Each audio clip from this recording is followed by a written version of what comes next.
दोस्तों, मैं सत्यम वर्मा आप लोगों का तहे दिल से स्वागत करता हूँ। भगवत गीता हमारे जीवन में क्यों है और भगवत गीता में क्या है, आज इसे आप एक नए अंदाज में जानेंगे। भगवत गीता क्या है और 5000 साल पहले श्री कृष्ण ने कही, वो भी अर्जुन से। आप लोगों का ये मानना है कि कृष्ण को सिर्फ ज्ञान देना था, इसलिए उन्होंने भगवत गीता कही। ऐसा बिल्कुल नहीं है। भगवत गीता दो लोगों के बीच का संवाद है। एक प्रश्न पूछ रहा है और एक आंसर दे रहा है। इन दोनों के बीच जो संवाद हुआ, इसे भगवत गीता कहते हैं। भगवत गीता एकमात्र ऐसा ग्रंथ है जो पूरी की पूरी साइकोलॉजी है। भगवत गीता समझने से पहले आपको अर्जुन के बारे में जानना होगा। अर्जुन एकदम निकम्मा टाइप का व्यक्ति है, एकदम नकारा टाइप का व्यक्ति है। श्री कृष्ण इसलिए गीता में अर्जुन को नपुंसक कह रहे हैं। आप लोग सही सुन रहे हैं। अर्जुन की मनोदशा ऐसी है कि उसकी मनोदशा पूरी गिर चुकी है। अर्जुन कोई अलग सा व्यक्ति नहीं है, कोई अवतार लेकर धरती पर नहीं आया, ना श्री कृष्ण अवतार लेकर धरती पर आए। बात समझ लीजिए। श्री कृष्ण एक व्यक्तित्व है और परफेक्ट साइकोलॉजिस्ट है। अर्जुन आपके और हमारे जैसा ही है। उसके पास बहुत सारे सवाल हैं। हमेशा सिर्फ सवाल करता है वो, उसमें जिज्ञासा है। हम में भी होती। हमारे पास जितने भी सवाल हैं, उतने ही सवाल अर्जुन के पास भी थे। वही सवाल वो श्री कृष्ण से पूछ रहा है और श्री कृष्ण उसका जवाब दे रहे हैं। वो इतना डर चुका है युद्ध के मैदान में कि ये भूल गया कोई युद्ध चाहता क्यों है, और शास्त्रों की बातें कर रहा है, धर्म की बातें कर रहा है। हम भी ऐसे ही करते हैं, मीठा मीठा गप गप।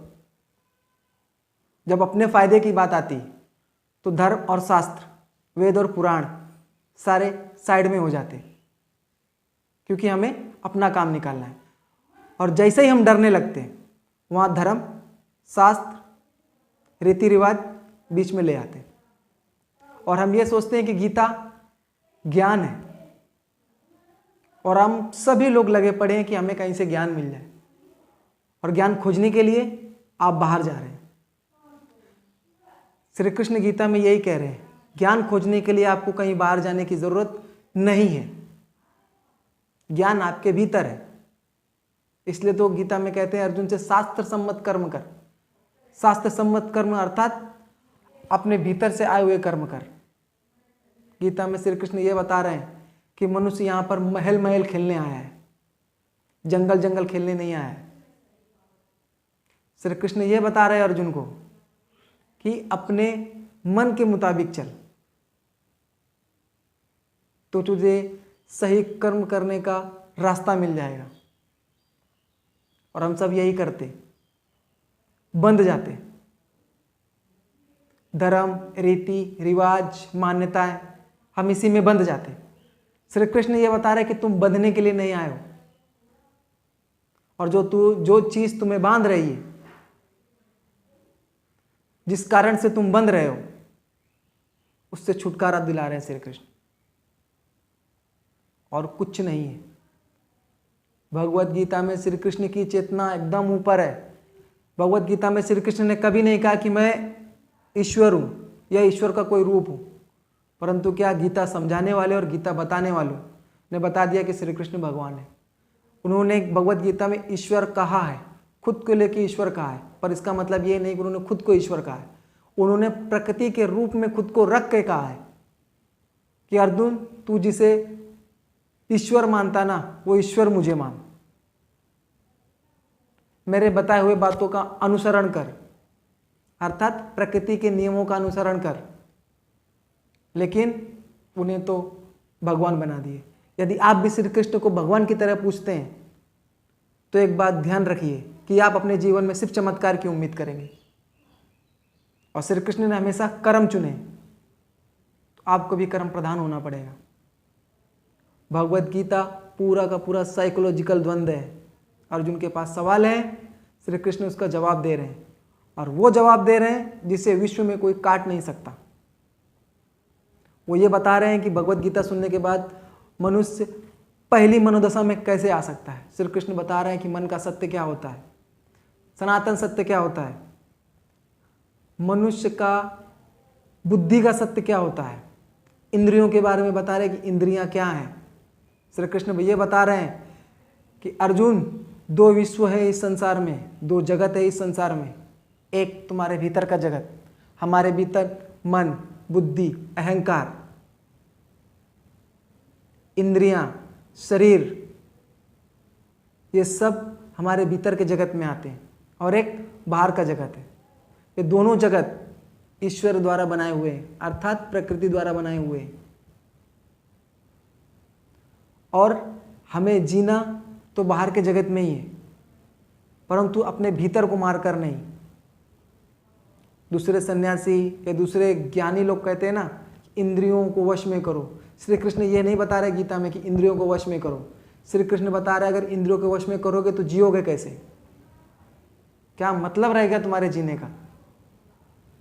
श्री कृष्ण ये बता रहे हैं इंद्रियों के साथ जियो, पर भीतर संन्यास लेकर। यह है भगवत गीता। भगवत गीता को आपको पढ़ना पड़ेगा साइकोलॉजिकल अंदाज में कि श्री कृष्ण क्या कह रहे हैं।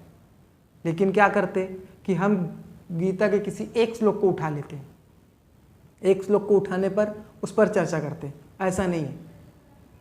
गीता का पूरा 700 श्लोक और पूरे के पूरे 18 अध्याय एक दूसरे से कनेक्टेड है।